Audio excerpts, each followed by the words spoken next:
এই সময়ের বাংলাদেশের অত্যন্ত জনপ্রিয় এবং অত্যন্ত গুণী একজন শিল্পী, যেটা সত্যি আমাকে খুব মুগ্ধ করে।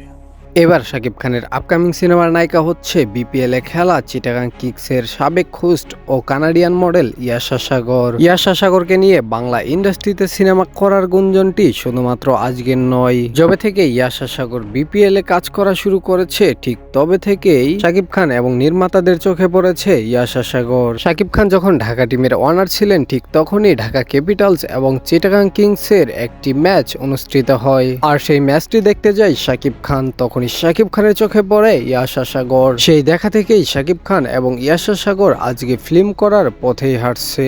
সম্প্রতি একটি সূত্রের বরাতে জানা যায় যে শাকিব খানও নাকি ইয়াশা সাগরকে একটু একটু পছন্দ করে। দর্শক, এছাড়াও আমার পার্সোনাল ওপিনিয়ন হচ্ছে যে ইয়াশা সাগর যেহেতু একজন প্রফেশনাল মডেল এবং ভালো ডান্সও করতে পারে, সেই সুবাদে শাকিব খানের এই সিনেমাটিতে যদি ইয়াশা সাগর চান্স পায় তাহলে মোটেও খারাপ হবে না। দর্শক, আপনার মতে শাকিব খান এবং ইয়াশা সাগরকে কিভাবে দেখতে চান, অথবা আপনার মতে শাকিব খানের আপকামিং সিনেমায় কোন নায়িকাকে রাখা উচিত তা জানাতে পারেন আমাদের কমেন্টে। হয়েছিল আমাদের কাছে সর্বশেষ আপডেট। পরবর্তী আপডেটের জন্য ভিডিওটিতে লাইক করুন, চ্যানেলটিকে সাবস্ক্রাইব করুন। ধন্যবাদ।